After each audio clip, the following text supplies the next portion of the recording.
So there I was, on the march, with a sheep and a pig and a chicken and a message.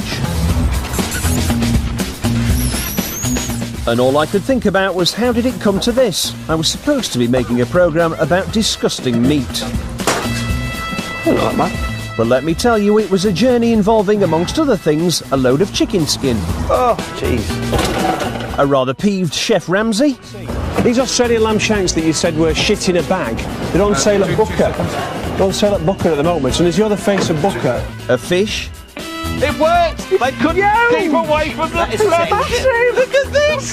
Some meat-making machinery. He just wants to know a bit more about the process, how it works, how... That I wasn't allowed to see. Some young ladies in bat bikinis. Whoa! Look at me! Oh Look my at me! Look, I can't... My goodness. Nice bounce. And a whole load of techniques our food manufacturers use to put far less meat and far more crap into their products, and how they get away with slipping in the bits of animal that you probably don't want to be eating. But anyway, I now had a message for the Food Standards Agency. We can't write shit. What? We're not allowed to write shit. Why not? We're the BBC, we're expected to maintain certain standards. That's what... You know, that's the point we're making. You know, by eating this shit, you can save animals.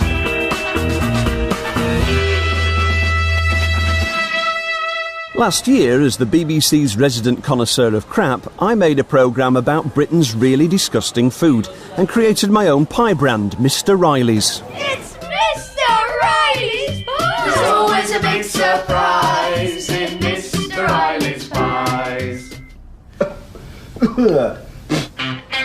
I'd become the proud daddy of a pie filled with a little meat and a lot of other stuff, like pigskin, connective tissue and hydrogenated fat.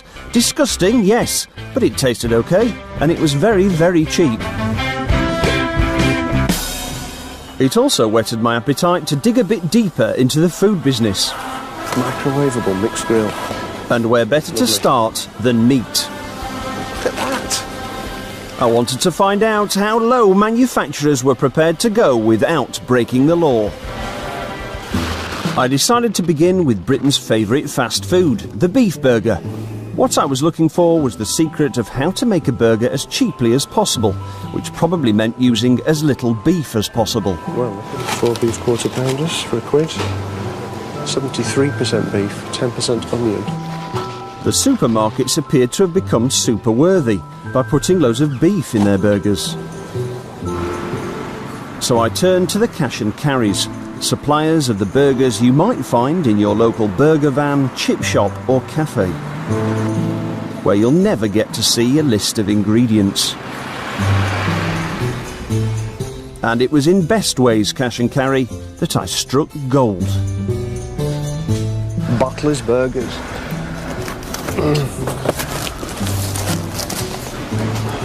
Beef, 47%. Beef hearts, 21%. This is worthy of further investigation. I had my inspiration, a burger that was less than 50% meat, which was possibly the reason for each burger in the box costing me only 17p. All I needed now was someone to tell me how they managed to stretch one cow between as many burgers as possible. That man was Richard Guy from the Real Meat Company, a cow-rearing visionary. They've been interesting with the terminology here. By putting the word economy in between seasoned and burgers, they can roll all the way down to 47%, less than half. If you're going to call a beef burger, it's actually got to have 62% in it, which still ain't what I'd call a beef burger, but in European law, that you can get away with. So hang on, 47% then, so that is the legal minimum that you can do. And these guys are skimming right on it. You know, in a way, these are very clever people. They have managed to create a burger that's right at the legal limit.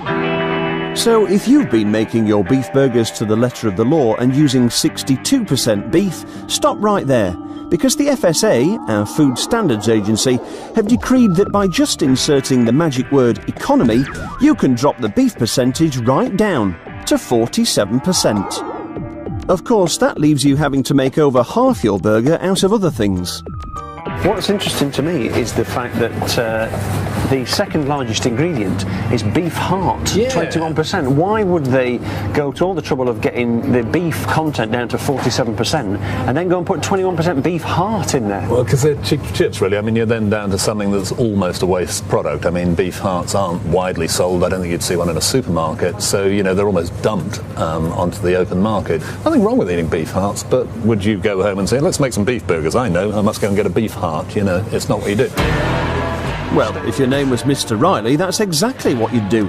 Richard was going to help me create my own economy burger, inspired by the ingredients listed on the Batley's Economy Burger box. Is this beef? Yeah, this is beef tail. Oh, is that tripe? Oh, yeah, that looks horrible. Tripe. First, we needed to get hold of that vital cow ingredient, the heart. Look at the size of it. Yeah, it's all protein with a little bit of fat on the outside. An unhealthy cow. Looks perfect. Obviously, my burger was not going to be only heart. We did have to use some other bits of the cow. Any old beef will do for what we're doing. Okay, what's this thing here? It's got a nose. A nose. Oh, it's a nose. Oh, yes. Oh, we'll take that then. And do you have any actual beef fat on its own? Just fat. Yeah, could we have some of that as well? That's it there. Do you usually sell beef fat? It's rubbish, isn't it, really? Yeah. Probably just throw it in bin. Yeah. So, but we'll have it. It weighs a ton, this. I'll tell you what, we're going to do a lot of burgers out of this mixture. Oh, It was time to reverse engineer a burger for Mr. Riley. Richard had an in a posh butcher's. Very posh. well, I'll actually have to make a phone call to see if you can put cow nose in. I don't know what part of the animal that counts as. Can you put a cow's nose in a burger? Is that beef? Definitely not. Don't despair if you've already rushed out and purchased a cow's nose. If you remove its hairs by waxing or shaving, you might find a place for it in some sort of a stew. Luckily for me, my cow's nose was attached to my cow's cheeks, and they were fine to put in a burger. It's another bit there. Cheeks. Cow's cheeks. Cheek meat's allowed. Really? Yeah. Oh, that's good. Put that in. Heart. Yeah, that's quite nice, isn't it? Yeah, it's like any heart. It's just a muscle. Oh, look at that, look at that. Oh, it's like a banjo. I bet that's a bit chewy. Of the meat we put in, we can include within that meat 25% fat, and then we can add fat in after as well.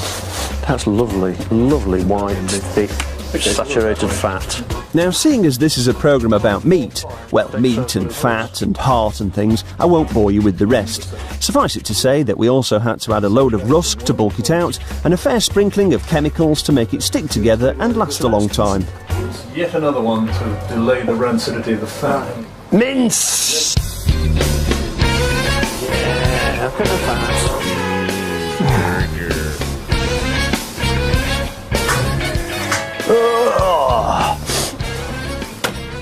Okay, so the moment of truth, chaps. Should we do the medium? I should do pretty well done, actually. I should point out that the reason my creation has disintegrated is because I hadn't chilled it before cooking to allow it to set. Look at that. That's what I like to do with a burger, like make it into a sort of a mincemeat surprise. But you'll get the taste of it when it's all cooked. There we go.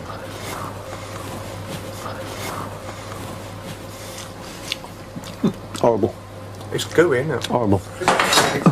I'm doing chunder. Not that bad. It struck me that when we eat economy burgers like these beauties, we never get to appreciate their genius, because we've no idea what's in them. I decided to take my own Batley's-inspired economy burgers to the street and reveal all. And I got in Scott, a food expert fellow, to make sure they didn't fall apart this time. Look at that meaty goodness. I was in the mood for something hot and tasty. Hi there. Do you want to come and try some barely legal burgers? Well, it's 47% beef. Oh, that's too big right there. And what's the other 50? Well, water and rusk, and it's 21% beef heart. Oh, wicked. Oh, that's amazing. It didn't take many burgers or many cow hearts before I was ready to draw some conclusions. By and large, people have liked the taste of the burger. I had sheep's testicles in Mongolia and they weren't very nice, but I think it's alright. I liked it. I don't know if that's the booze talking, but they like the taste. They think it's quite a meaty taste. How does it rank with other burgers you've eaten? I've had a few beers. I've got to say, went down wicked. The beef heart has been a little bit controversial. What do you think? What's in it? Yeah. What do you think about heart? Would you normally eat a heart? I knew it was part before when I've eaten it. Some people said, yeah, well, you know, it's part of a cow. I understand the point, you know, but to me it doesn't make it less attractive. Well, that's good. That's good. Because I'm a meat eater. Others have spat it out. The secret ingredient is beef heart. What do you think? Good, mate. Or run off screaming. Oh my god! You happy with that? She wasn't happy with that, was she? But you know, won't do her any harm. They're totally legal. Just. The truth was, most people seemed to quite like my barely legal burgers, at least until they found out what was in them. I had to accept that advertising the ingredients was never going to work, but I was determined Batley's economy burgers didn't go uncelebrated. Oh shit, pulled it too tight. I thought if Batley's economy burgers announced themselves as barely legal, they'd get the recognition they deserved. So, I devised them a marketing strategy. Look at this. Look at this. What do you think? Barely legal burgers. Look at my BAPs. These are the BAPs for a barely... I've not worked out the exact way of saying it yet, but this is a very significant part of the campaign.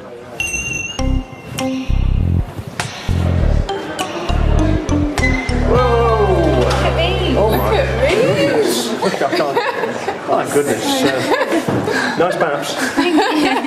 Yes, great. You are 18, aren't you? Yes. Yeah.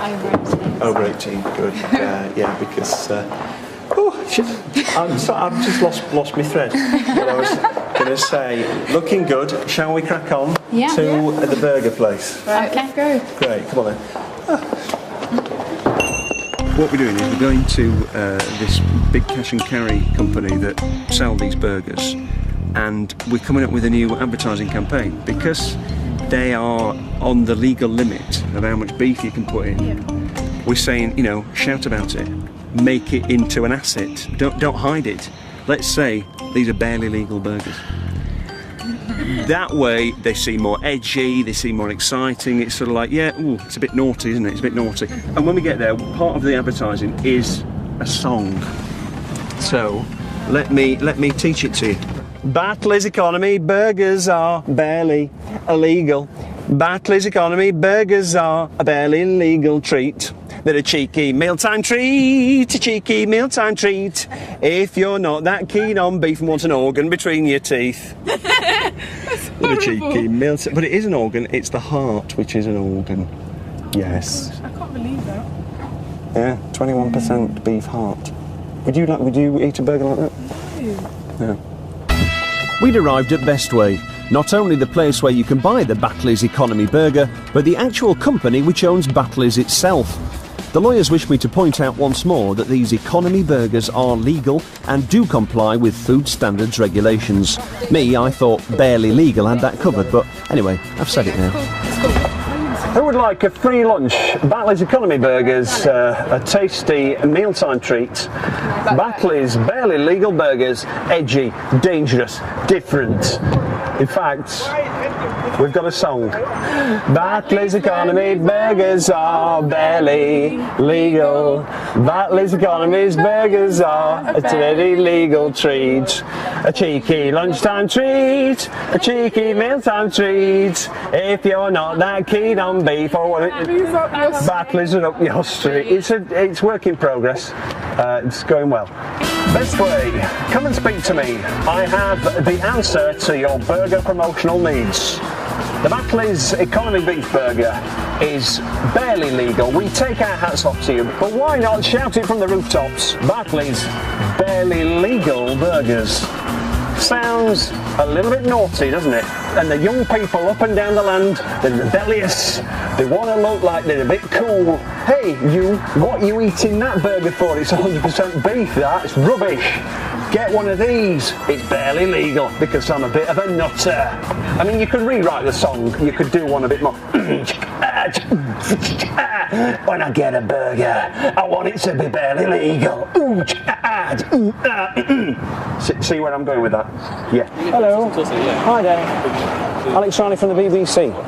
We're basically doing an advertising campaign for the Economy Beef Burger. Do you have authorisation to do this? We've spoken to the PR person, but... And he's given you okay to Well, no, he said he couldn't set something up, so we thought we'd just come down and just have a chat about it, basically. But we're saying that, you know, it's 47% beef, which is the legal minimum. It's something to be proud of. Sorry. It's the barely legal burger. Sorry, but I'd never ask you to determine what's next to legal. Are you sure? This is... All right, thanks very much. Blimey, heck. You must be freezing. It's kind of cold. Let's have a group hug. While you look at some completely irrelevant cows wandering through a quiet housing estate, let me read you the message Bestway sent me. Our research confirms that there are beef burger products with the same and also with less beef content available legally in the UK. The product in question represents about 7% of its manufacturer's production run of products with the same specification, and is popular with caterers, including burger vans, who are looking to provide food to consumers at a certain price point. They also said their economy burgers contain more beef than what's printed on the box. Now, I don't want to be pedantic, but let me assure you I'd been to every major supermarket and the top 5 cash and carries, and there was no burger to compare. I was back on the lookout for more disgusting meat when I happened to get a steer from Chef Ramsay. What in the fuck is inside the lamb shank? And how long has that been cooked for? For a dish never to be refrigerated? That's all chemicals, isn't it? Chef Ramsay was getting very irate about some Australian lamb shanks. They appeared to be a clever way of passing off cheap cuts of meat as a gourmet meal and contained a fair few chemicals. Do you feel like having a shit? Thank fuck I didn't eat it. Sugar, flavourings, colour, E, 150D, fuck me. I'm surprised you haven't fucking killed off half the population in Oakhampton. Chef Ramsay had even coined a neat phrase for this phenomenon: shit in a plastic bag. When you bought that shit in a plastic bag, you tried to... Mr. Riley had a new inspiration: gastropub favourite, the lamb shank. As a cut, the shank is cheap, and coming from a tough muscled area, it requires a lengthy period of cooking to avoid it being completely inedible. But these Australian babies can be microwaved in just 9 minutes and can sit in a box for a year without refrigeration. Brilliant! I had a tip-off that Australian lamb shanks were on sale at a popular cash and carry. The reason that it wasn't me going in was because me and Booker had history. You got permission to film? I've got permission to wear the suit. You've got permission to film? Have we got permission to film? No. In my last programme, I'd come up with an idea to help Booker promote their rather watery chicken breasts, but it hadn't gone according to plan. Now, I wasn't really welcome. Oh, look at this. Australian lamb shanks. With Australian lamb shanks in my accomplice's undercover hand, the next step was obvious. A trip to see Ian, my local food technologist. A well-known television chef put us onto these. And the brilliant thing about this is the shelf life. Look at this. It's 1 year, and you don't actually have to put it in the freezer or even the fridge. It's room temperature. Yeah. Leave that. A year later, put it in the microwave.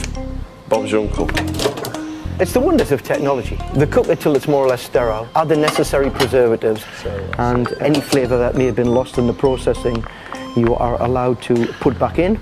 That's a flavour enhancer that's used especially for meat, E631. So basically, the process to actually make this sterile so that it lasts forever is going to take the flavour out of it. Oh yeah, but you're allowed legally to put the flavour back in. It's falling away from the bone. Probably here in this country, we'd say that was technology going too far. But those Aussies, bless them, you know, they've pushed it to the limit.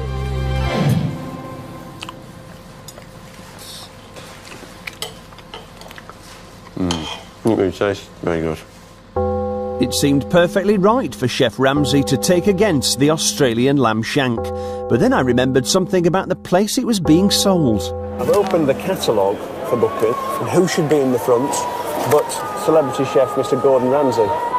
Not only was Gordon in last year's Booker catalogue, Gordon Ramsay Holdings had a consultancy agreement with Booker. With Chef Ramsay not having the best of times in the paper, and before anyone had the temerity to accuse him of hypocrisy, I thought I'd better let him know he could be on the verge of another PR disaster. I called his people. It's Alex Riley here from the BBC, and I'd like to speak to Gordon Ramsay, please. Well, he's actually out of the country at the moment. I've got something that I need to tell him, basically, and I think he'd be rather interested to hear it. If you can pass on a message, it's regarding, I don't know how to say this really, shit in a bag. He'll know what I'm talking about. Shit in a bag, yes, okay. I'm sure you're used to bad language, working for Gordon Ramsay. Little shocks me. Okay, shit in a bag. He'll know what I mean. Okay. Cheers, bye. Bye. Right, so she's passing it on to her boss, who deals with Gordon Ramsay stuff, and she's going to give us a ring back, apparently. But he's out of the country, and this shit in a bag story could blow up in his face. I couldn't hang around waiting for Gordon, so I decided to turn my attention to the cheap end of the chicken business. And where better to start than a huge international food expo in London. Now, as you might imagine, a meeting of the world's chicken folk wasn't that exciting, so I won't make you sit through it. But what I did find out was that one of the main ways to make a cheap chicken product is to get your chicken from abroad. Eastern Europe now is becoming a major player. There's more product now coming out of Poland and Hungary. And again, you've also got your Brazil, your Thailand. But cheap foreign chicken comes at a price. It's cheap, but it's not particularly great. Really? Any of this chicken in here, I'd be happy to eat. Anything from the Eastern Bloc, Holland, wherever, I'm not that keen. Is it because of what they've sort of pumped into it, or? Yeah. Yeah. At the end of the day.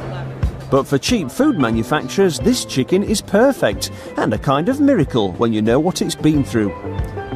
That's right, it's cheaper to raise a chicken somewhere like Brazil, feed it up, kill it, salt it, freeze it, ship it to Holland, defrost it, desalt it, inject water into it via dozens of needles, tumble it in a giant cement mixer-like machine until the water has been absorbed, refreeze it, and then ship it to Britain for processing into some sort of chicken-filled shaped product. And why is it cheaper? Because salted meat attracts only a fraction of the EU tax applied to fresh meat, and that's why we end up importing zillions of tons of it every year. I went off to trawl all the main supermarkets. I got down to 47% meat in my beef burger by inserting the word economy. I wanted to find out just how far I could stretch a chicken. Chicken Kievs. And there I stumbled upon a perfect chicken vehicle. Britain's first ever ready meal, the Chicken Kiev. Yeah, I'll have them. Oh, look at one of these. The least chickeny Kiev I could find was the Tesco's Value Kiev, weighing in at just 32% chicken. If you think that sounds okay, pay attention to the nice lady who'll tell you how it should be made. I need to first of all pull the skin off the chicken breast and then cut the chicken breast. Ooh, that looks horrible. Place the garlic butter. That's just minced. That's awful. Fold the chicken breast back over. You can even place the little fillet in there so you don't waste it. I don't see any evidence of any white chicken there. No. So it could come from any part of the chicken body.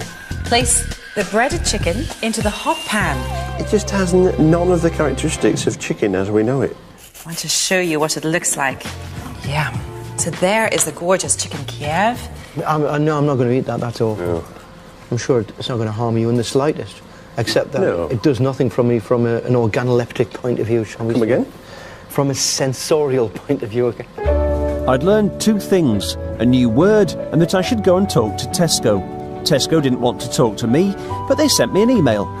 Chicken Kiev is a dish consisting of many ingredients, including chicken, a seasoned butter filling and breadcrumbs, so the amount of poultry will vary from recipe to recipe. We produce a range of chicken Kievs from value to finest to high standards, and to suit all tastes and pockets. They are clearly labelled with ingredients so that customers can make an informed choice. I had a sneaky feeling that the customers opting for less than a third chicken in their Kievs were probably broke. At Sheffield Hallam University, I had some students ready to help Mr. Riley find out just how far we could push the Kiev while remaining within the regulations of our Food Standards Agency. This is chicken trim, which has been taken off the carcass after the breast meat's been removed. So look at that. That is the amount of chicken that we're going to put into 12 Kievs. You've got your skin. Does the chicken skin help it stick together? Does it help it feel firmer? Are there any sort of technical advantages to the skin or that helps? No. Okay, but some financial ones. The chicken fat. Oh, jeez. Oh, it's I mean, it has got a little slimy, bit isn't it? Yeah, which so you'd expect. slippery. It's also got some, you know, connective tissues in there. And this is the soya flour. So that's going to help it bind. When you cook it, less water and fat will just sort of run out of it. Yeah. I soon had a combination of cheap chicken bits, rusk, chemicals and water. Lovely, isn't it? And it looks very appetising now, I think. Nice and gently. A few finishing touches later, and Mr. Riley had his very own chicken Kiev, using a very chicken-friendly world record of only 10% chicken meat. But was it legal? I needed a food labelling advisor, and luckily there was one called Jamie just around the corner. I've got this chicken Kiev, and the biggest ingredient is chicken skin. The actual amount of chicken meat constitutes only 10% of the overall product. Can I actually call it a chicken Kiev? You can, and the main reason for that is chicken Kiev isn't one of the terms that is legally controlled in terms of a minimum amount of meat. Really? So maybe I've put too much chicken in it? Well, you've got to make sure that the product that you're producing would not mislead the consumer, and it would be what an average consumer would expect a chicken Kiev to be. But, I mean, if this only had 1% chicken in it, but it had garlic, butter, and it had breadcrumbs, could I still call it a chicken Kiev? I think you'd be pushing the boundaries there. Thanks to the Food Standard Agency's lack of chicken Kiev regulations, I now had a product with only 10% chicken. Or did I? I knew I'd only put 10% actual meat into my Kiev, but regulations allow a certain amount of chicken skin, fat and connective tissue to also be counted as meat. Jamie put my ingredients into his computer to work out what percentage of meat I could legally claim on the label, according to FSA guidelines. The actual meat content did actually increase to about 19%. We've almost doubled the meat content via putting it into your computer. Yeah. That's fantastic, that. Thank you. I'm sure. I'm sure that will help us push this to unsuspecting consumers. Within the letter of the law. At the push of a button, I'd transformed skin, fat and connective tissue into chicken meat. It was time to take Mr. Riley's Chicken Kiev to visit some professional eaters. For the purposes of good experimentation and to prove that the students could cook nice food, they made a comparison Kiev from 100% minced chicken breast. Now obviously mine was actually 4 times as bad for you, but then it could be sold for a quarter of the price, if anyone could stomach it. In a sensory chamber tinted green to prevent visual stimuli affecting the result, the Kievs were rated on appearance, aroma and taste. Then personal emotive feedback was sought. It was soon clear from the handy colour coding of blue for good and red for bad that both Kievs had issues. No chicken smell, bland.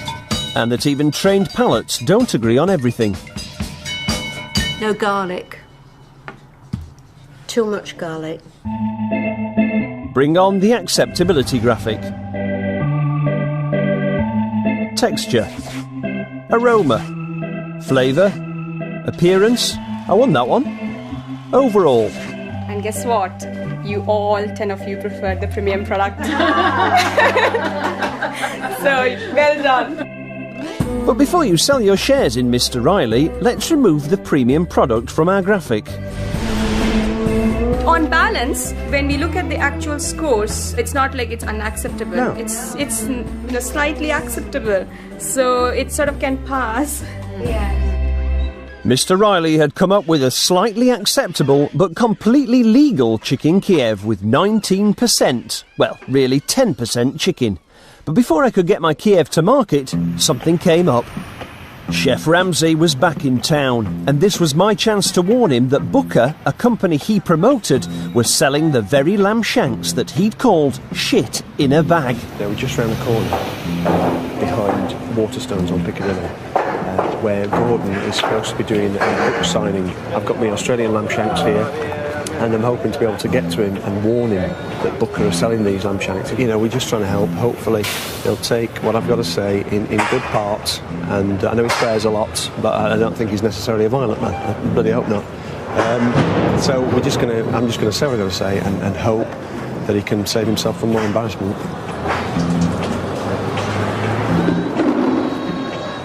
Ooh, that could be the car parking space for his limo. So maybe we're in the best position. This could be it. This could be it. Is this him? Gordon, Alex Riley from the BBC. These Australian lamb shanks that you said were shit in a bag, they're on sale at Booker. They're on sale at Booker at the moment, and as you're the face of Booker, Can we just clarify one thing? What? First of all, I'm not the face of Booker. Okay. So what but do you work say? for them, don't you? You do No, I some don't work promotion for them. No, I don't. Clearly, we're live. I'd really appreciate if you got your facts right. As we weren't actually live, I might as well let you know when Chef Ramsay's fact correcting was in fact incorrect. Let me just explain. When I first came across them, they weren't even allowed to go in the refrigeration unit. Yeah, the ambient temperature. Yeah, that's and right. it was lamb that was sourced from New Zealand. That's Chef Ramsay's first fact correcting error. I had the box and it was from Australia, not New Zealand. My embarrassment was the fact that how can you call that freshly cooked? Okay, that doesn't even sit. exactly. Can I just finish my sentence, please? Yeah. Doesn't even sit in a fridge. Yeah. 365 days out on the floor, and you're charging £15 for it and calling it local lamb from New Zealand. I've done the Australia thing, and maybe it's a bit petty to point out that it was being sold for £11, not 15. But I'm sure Gordon wasn't just on about the wording of the menu, but the lamb having enough chemicals to kill off half of Oakhampton. Let's just get one thing incredibly clear. Yeah. I am not the face of Booker. Not the face of Booker. We'd better come back to that one. I don't have a range of food in there. But you're in their brochure. You're factually incorrect. I'm not in their brochure, and I'm not representing them.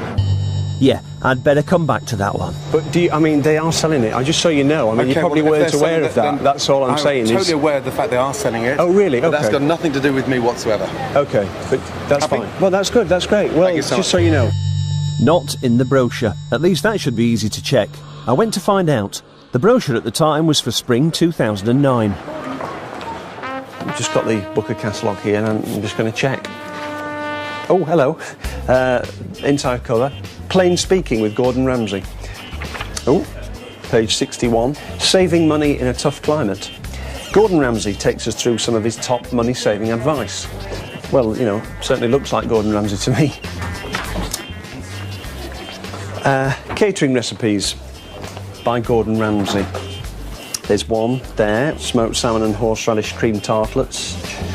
Another one here, white onion soup with mature cheddar by Gordon Ramsay. And there's a photograph of Gordon, or somebody who looks very much like Gordon, up there in the top right-hand corner on each of those 9 recipes. If it's not him, then who on earth is it? I mean, what's it going to feel like when he finds out that somebody's been passing themselves off as Gordon Ramsay in the Booker catalogue, and it's not actually Gordon Ramsay? I'll tell you what, I'll have a look on the website. The same mysterious Gordon lookalike seemed to be plastered all over the Booker website, with his name and the name of Booker appearing very close together. But then the summer 2009 brochure came out, and the Gordon lookalike had vanished, and he was gone from the website. I thought I'd better find out what had been going on. Basically, I think somebody might be impersonating Gordon. Sorry, what's he implying? Well, I'm just saying that he's said to me that he's definitely not in the brochure. I've got the brochure. He's definitely in it. He's not in the current brochure at the moment. He's not in the brochure. The relationship that he had with Booker is at the moment is sort of on hold. But at the time I was speaking to him, he was in the brochure, and I just wondered, you know, if it's not him, is it somebody else? That'd be ridiculous. You know, he might get quite angry. At the time that he spoke to you, what he said was absolutely correct. He wasn't. I mean, there might be. Well, it was the current brochure, to be honest. I mean, how long did the brochure run for? I don't know. Well, spring 2009. Well, that's quite a long period of time. It's just that he seemed like he didn't know anything about his association with Booker. I just thought it was unusual that he didn't know about it. The point but that it's he his was face. obviously trying to make was trying to sort of set him up a little bit for being something of a hypocrite. I think that was what, you know, he was responding to that. So I think at the time that he spoke to you, he was aware of the fact that his current relationship with Booker was on hold at that point. OK, thank you very much for your time. Right, bye. Thank you, bye-bye. So Gordon had put his relationship with Booker into a holding pattern and for the time being will not be in the brochure. I'm sure that's absolutely nothing whatsoever to do with my discovery of the lamb shank farrago. I returned to the shops. Thanks to the Food Standards Agency computer, my 10% chicken Kiev had been reclassified as containing 19% chicken. Now I was back on the lookout for a meaty product containing even less meat. Nice. There's more chicken than pork in a hot dog. Why is it chicken? I think that's naughty. That's naughty. I don't think people expect chicken in a hot dog. But the legislation doesn't say what kind of meat that there has to be. Because it wouldn't. Because those words hot dog... Could mean anything. Could mean anything. Gives them carte blanche. Absolutely. As well as the cunning use of the word dog to allow the use of any old animal, my hot dogs also contained a magic ingredient that let them contain even less lean meat. It was called MRM, and it stood for mechanically recovered meat. Look at these ones. You've got to say this is a triumph of food engineering, because it's mainly water, and then in terms of meat content, there's 36% mechanically recovered chicken and 6% pork. It's legal, but I still think it's deceiving the customer. I don't think people buying something like that would expect to get some kind of processed, reclaimed, you know, minced up chicken. To reclaim meat, take an animal, cut all the good bits off, place the remainder in a big machine and ram against a mesh, leaving the bones on one side and some meaty slurry on the other.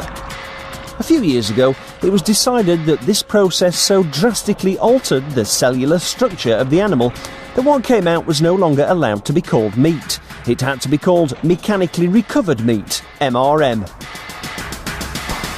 That's what Alan, an analyst working to ensure our health and safety in relation to food, told me.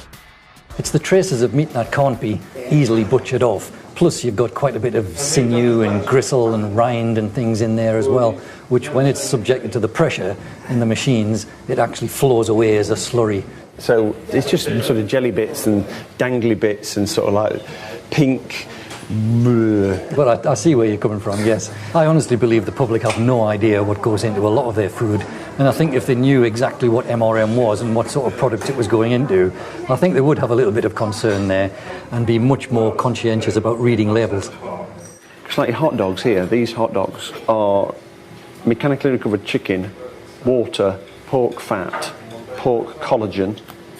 Is that ground out the bones, pork Well, the collagen is the connective tissue, it's the sinew and the...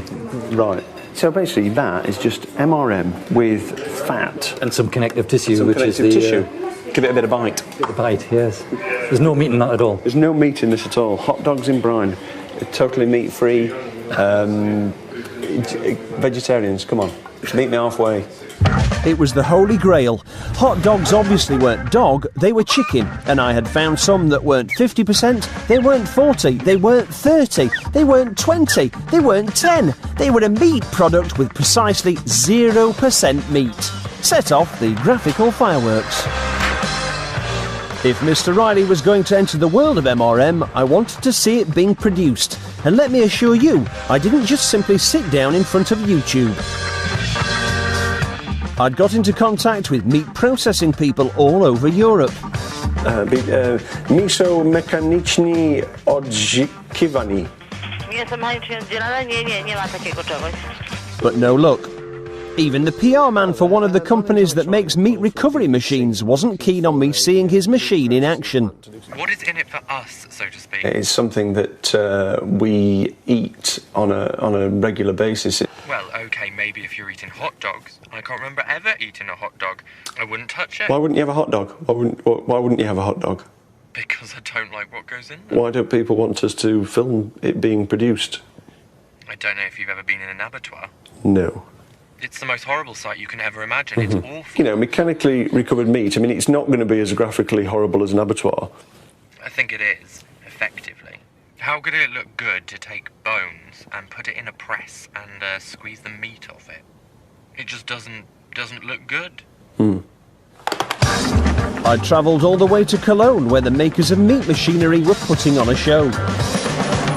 I'd even gone to the trouble of getting some pork bones so they could do me a demo. But they weren't too keen on me getting anywhere near their machines. Can you just explain how the machines work and that sort of thing? Can you please shut up the camera? Why don't you want us to film? What? No. Are you a customer? You want to buy a machine? No, but I might want to use one for the purposes of what we're doing. It'd be nice. I've got some meat with me. Yeah, that I would like to in my bag. Okay, good. Got some pork. Yeah, very good. Pork with bones and stuff in it. He just wanted to know a bit more about the process, how it works, how. You don't do. No, wait a second. And that wasn't even a meat recovery machine. It was a meat desinuing machine that wasn't as bad, because it produces something still allowed to be called meat. But we couldn't even film that. What a waste. What a dreadful waste of meat. So that's why I ended up in front of YouTube. Okay. Oh, here we go. Here's the machine. He's popping the bones in. Oh, jeez, that's. Oh, it's just plopping out into the tub. I mean, it's the consistency and the appearance of dog turds. You would never guess that was meat in any form. Look at that. The It's Not Actually Meat Animal Waste, MRM, was clearly an inspired way to fill up a meat product without using any actual meat. But with the MRM men cold shouldering me, I was going to have to reuse some MRM that had already been recovered, and I found the perfect stuff. Celebrity meatloaf, that looks absolutely gorgeous, doesn't it? Mechanically recovered pork, a treat to eat, apparently. Solid nourishment.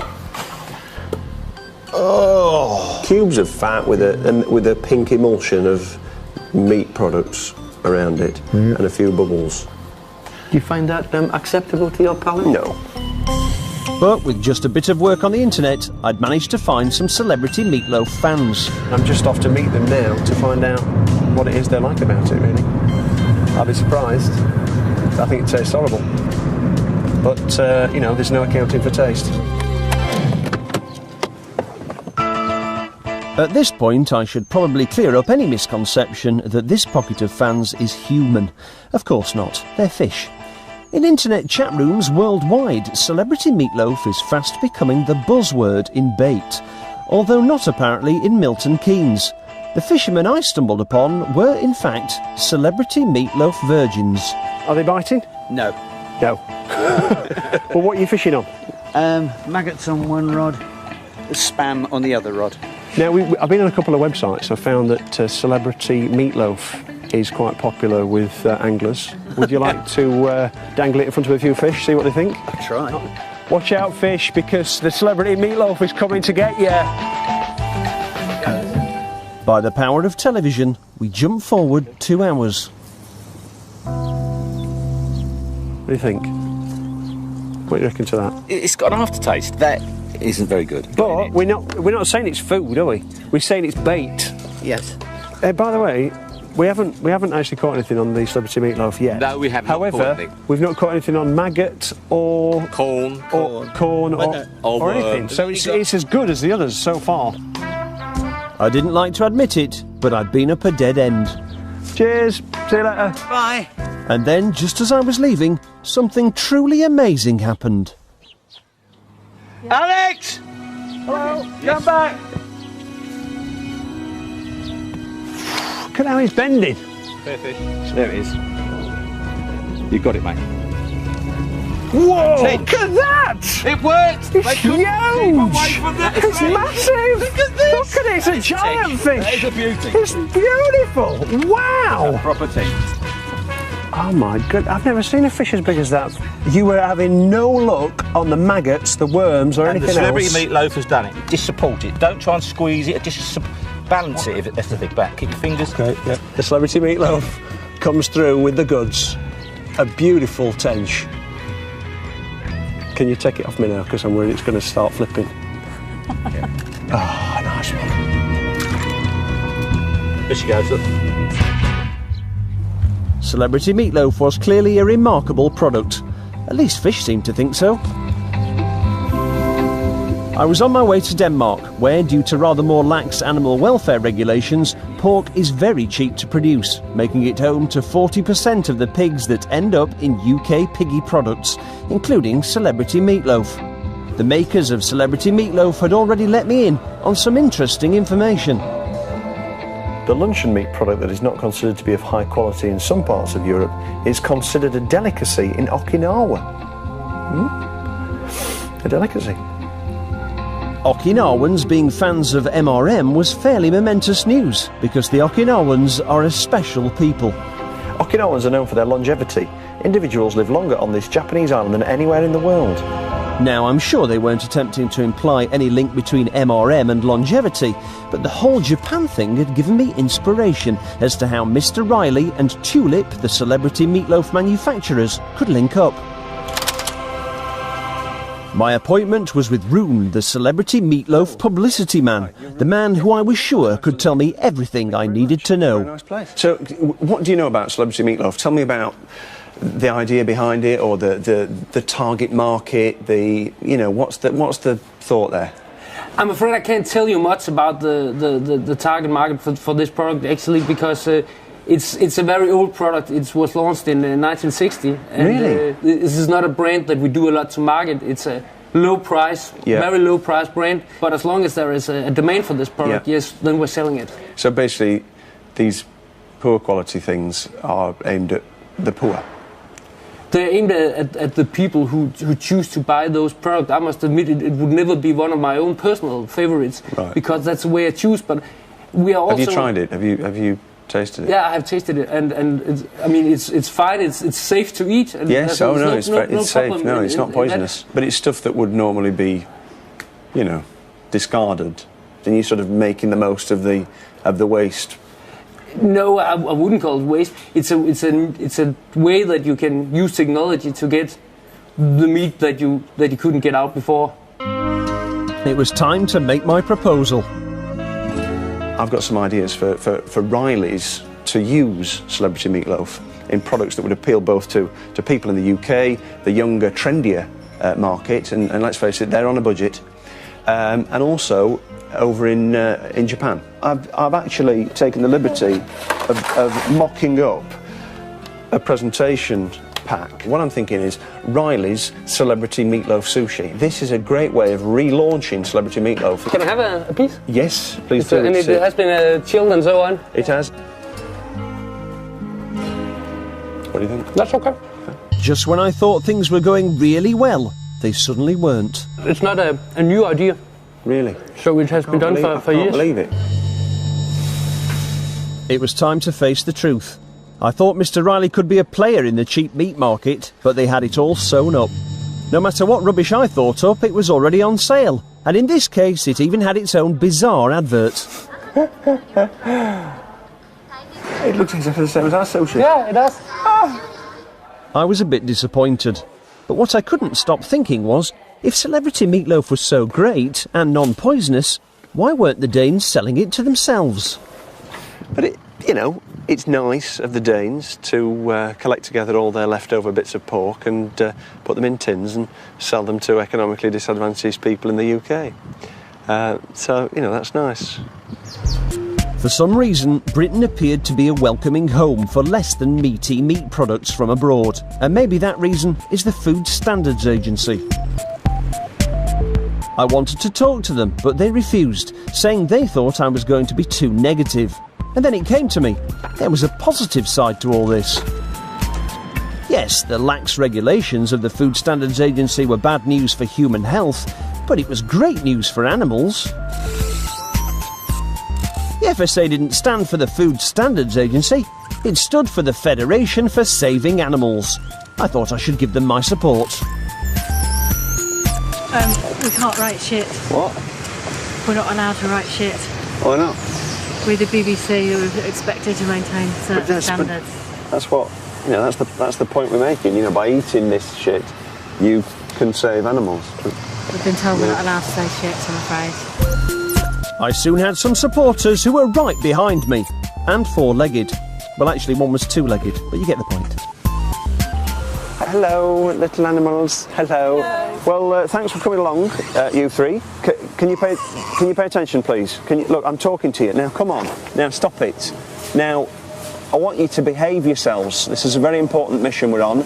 These people have been very kind to you by allowing us to use very few animals in our meat products, and I'd appreciate it if you looked your best, smiled, didn't make any unusual noises, and if you must go to the toilet, can you be discreet about it, please? On the count of three, let me hear you say, yeah! 1, 2, 3. He did it! He actually did it! Steady. Steady. Hello, we'd like to say thank you to the Food Standards Agency for your rules on meat products. Thank you. It's been a revelation to Mr. Riley's brand. We've been able to make a very small amount of meat go a very long way indeed. 47% beef burgers inspired. If you think about it, each cow makes twice the number of burgers, and by using fewer bits of meat we can use fewer animals, and these animals here today are grateful. They were saved from a slaughterhouse. We were making some chicken Kievs. We didn't need that much chicken, but we were delighted to be able to do it all within the regulations and claim the skin and the fat as meat. So 10% meat became 19% meat. Thanks guys, and I'd like to say on behalf of Anthony, Trixie and what's the other one called? Clarissa. Thank you. They're having a lovely day out in London today that they wouldn't have been able to have if the Food Standards Agency regulations were a little bit tighter. So thanks again. I thought my cuddly little friends might have got the FSA running out for a chat, but then I realised why it wasn't working. They weren't in there. They were actually stood behind me, apparently waiting for a bus. Can you have a chat with us? They're from the BBC. Yeah, I'll let you go and I'll come chat with people at the press office, but I think you can put a bid in through the official claim. But we have already asked them, and they said that they didn't want to speak to us because they thought we were going to be negative. But you know, we've got a positive. Not at all. I mean, we always talk to the media wherever we can. So well, that's not what we're told. So we've just come down on the off chance, hoping that we could possibly have a chat with somebody while we were here, just for 5 minutes. Again, you have to go through the formal channels rather than. Well, I think we're sort of going around in circles, aren't we? Because we've tried all that.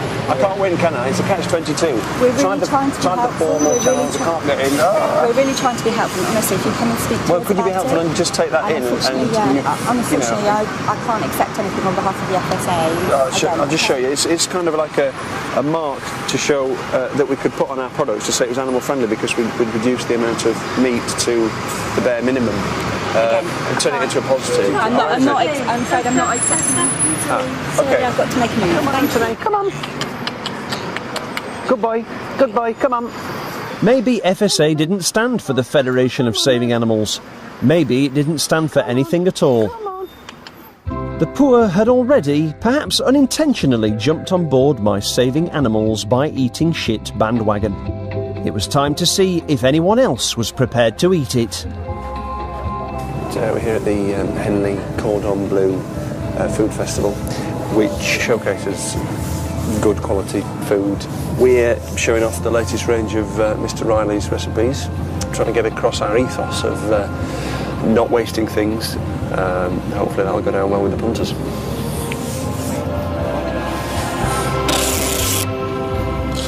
Shit.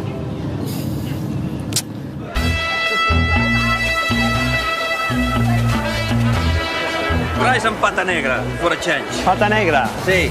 What is pata negra? Pata negra, that's the wild pig, it's organic pig. Oyster now? Yeah. The sophisticated world of pata negra and oysters was about to meet the world of Mr. Riley, with our There's Nothing Fishy About Our Sushi Celebrity Meatloaf Sushi, our 10% chicken, 19% chicken Kiev, and the hearty goodness of our 47% beef burger. Oh, that was great! Isn't that how you spell recipes? No. With a P-I-E, Eco Recipes. We'll see if we get any strong reactions and act accordingly. And to get the well-to-do to eat like the poor, I had the ultimate ingredient, as practised by all good food manufacturers. the Eco Spin. We've got some eco recipes, eco in the sense of economy and ecological in the terms of sort of trying to reduce the impact on the environment. We're not using as many animals in the production. Now this is mainly mechanically recovered meat. It's almost like a byproduct of the pig, so you're not using as many pigs, you're not spending the money on the feed and the transportation, all that sort of thing. We're doing economy with an ecological bent. So it's a nice chicken, a nice friendly, organic, free-range chicken? No. The philosophy is we want to try and reduce the consumption of chickens. Chicken fat is no good, is it? No, I mean, a diet high in fat is obviously bad for you, isn't it? But it means that, the environmental impact of chicken farming is reduced because we are effectively using fewer chickens. Yes, I know you're using fewer chickens. It wasn't long before I realised what Eco Spin does. It works!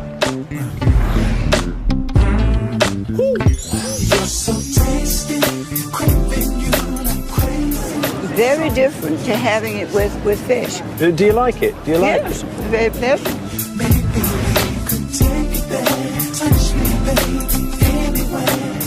Delicious. To be honest, some kebabs are a bit dry. That's how I prefer it with more succulent. Yeah, with the fat. It's quite moist throughout, isn't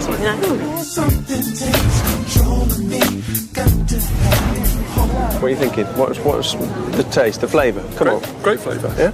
Yeah, fantastic flavour. Very good idea.